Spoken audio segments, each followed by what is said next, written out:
वापसी उर्फ फौजी बना जोगी भाग 2। जैसा कि आप लोगों ने देखा, जोगी की यादाश्त पूरी तरह लौट चुकी थी। जोगी अपनी बीवी के साथ बच्चे को गोद में लिए अपनी पारिवारिक दुनिया में वापसी कर चुका था। तभी उसकी पत्नी की नजर माला पर टंगे पति की फोटो पर गई। उसने बरामदे में जाकर फोटो के ऊपर से माला उतारकर उसे जमीन पर फेंक दिया। फौरन घर के अंदर जाकर सिंदूर लेकर आई और पति से बोली, स्वामी, हाईली एक चुटकी सिंदूर लेके हमरे मांग में फिर से भर दी स्वामी। हमसे बहुत बड़ी गलत फहमी हो गई स्वामी, हमके माफ कर दो स्वामी, हमके माफ कर दो स्वामी। अरे बेटा, किसका इंतजार कर रहे हो? मेरे आदेश का? मैं आपको आदेश देता हूँ कि समय यही कह रहा है कि इन दो बेसहारों को सहारा मिलना चाहिए। इसीलिए सिंदूर दान करके इस बेसहारा को पत्नी रूप में स्वीकार करो बेटा। ठीक बा गुरुजी, हम आपके आदेश के ना टाल सकेला गुरुजी। ठीक है बेटा, अब मैं चलता हूँ बाबा गुरु गोरखनाथ की शरण में, और तुम अपना और अपने परिवार का ख्याल रखना बेटा। लेकिन बाबा, हम आपके बिना कैसे रह सकेला बाबा? आप हमके छोड़ के मत जाए बाबा। बाबा, हाय अपने शिष्य के एगो बात सुन के जाए बाबा। अरे की दुखवा विपत्तिया में, अरे दिहाला पीरितिया में, और जाति बाड़ा हमके बिसार बाबा जोगिया। और दुखवा विपत्तिया में दिहाला पीरितिया में,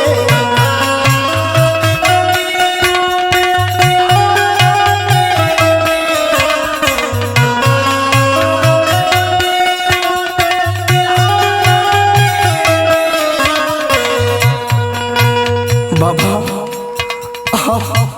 आप ही हमारी जिंदगी बचोले बने बाबा। हम आपका एहसान कैसे भुलाए बाबा?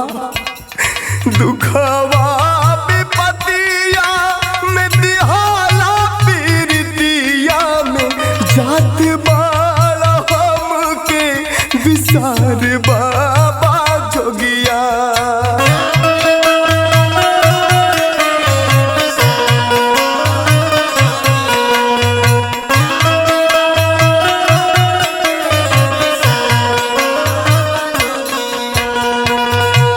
धीरज रखो बेटा, धीरज रखो। हमारे जिंदगिया पे तोहारो का रजिया हो, हमारे जिंदगिया पे तोहारो का रजिया हो।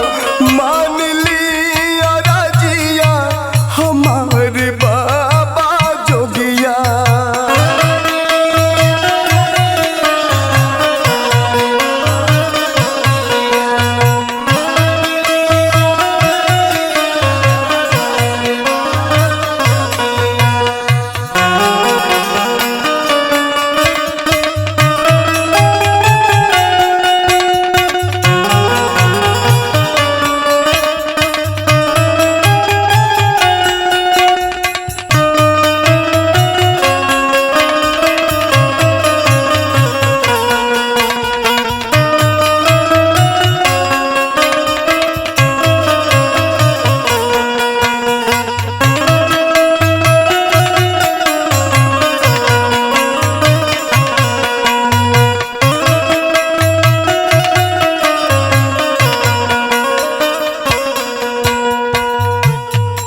बाबा, हम आपके कर्जा कैसे उतार बाबा? बाबा, आप हमारे साथ रह जाइए बाबा। हम बहुत बालक कुछ समझ ना पाते कि हम क्या करी बाबा।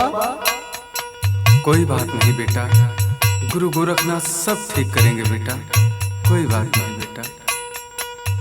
सुनी बाबा, हमार बात सुनी।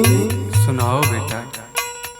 तोहरे चरनिया के रहा तू सरनिया में रही जई तो हमारे दुआर बाबा जोगिया।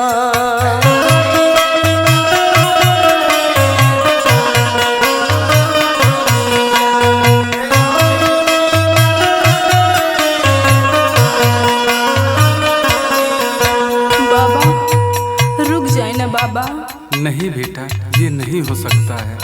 तोहरे सरनिया के रहा तो सरनिया में रही जई तो हमारो दुआर बाबा जोगिया।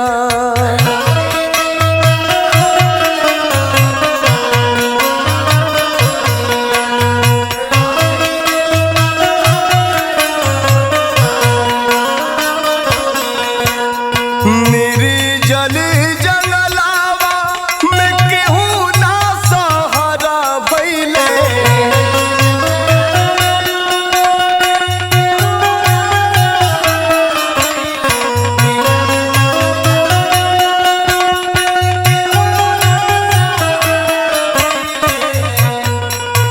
अरे मेरे जल जंगलावा में केहू ना सहारा भइले। केहू न लिहले सुधिया हमार बाबा जोगिया।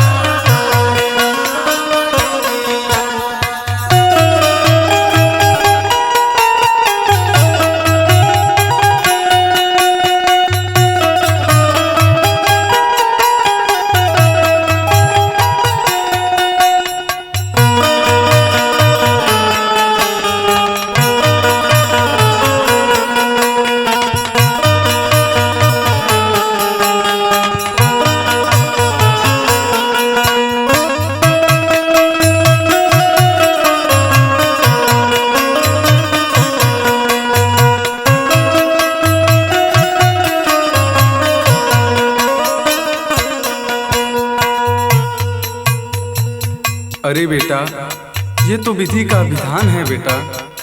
तुम अपनी मर्जी से जोगी नहीं बने थे, लेकिन मैं भी मजबूर था बेटा। तुम्हें जोगी वस्त्र पहनाकर मैं भी तुम्हारे घर की तलाश ही कर रहा था बेटा। और आज वो दिन आ गया बेटा। जा बेटा, अपना परिवार संभाल बेटा। बाबा, हम आपके साथ कर्जा कैसे चुकाई बाबा। रामा देहाती गुरु जनमा जनमा खातिर रही मोर जिंदगी उधार बाबा जोगिया।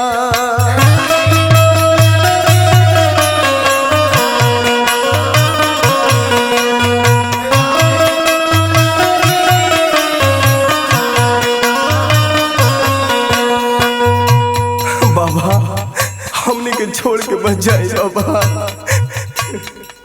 बाबा रुक जाए बाबा, हमने के बात मानी बाबा। हमने के छोड़ के मत जाए बाबा। नहीं बेटा, ये नहीं हो सकता बेटा। रमता जोगी बहता पानी कभी नहीं ठहर सकता बेटा। रामा देहाती गुरु जनमा जनमा खातिर रही मोर जिंदगी उधार बाबा जोगिया।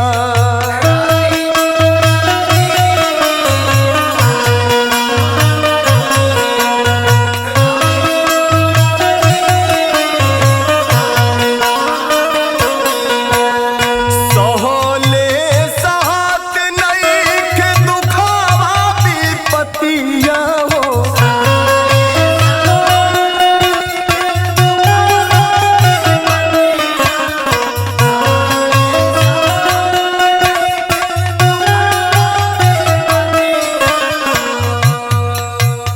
चिंता मत कर बेटा।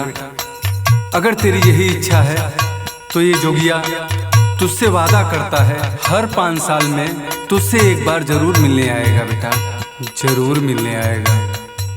हर सहाले साहत नहीं खे दुखावा विपतिया जात बाला कहे के विसार बाबा जोगिया।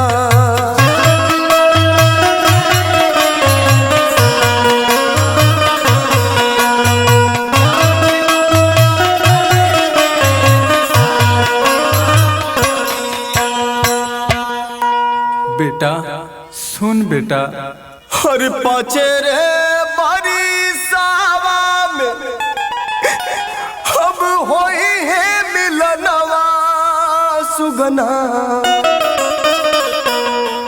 अरे खुश रही है रे बचवा, खुश रही है रे अपने घरवा दुआर बचवा। खुश रही है रे अपने घरवा दुआर बचवा। खुश रही है रे अपने घरवा दुआर हिरवा। खुश रही है रे अपने घरवा दुआर बचवा। खुश रही है रे अपने घरवा दुआर हिरवा। खुश रही है रे अपने घरवा दुआर। और दुखावा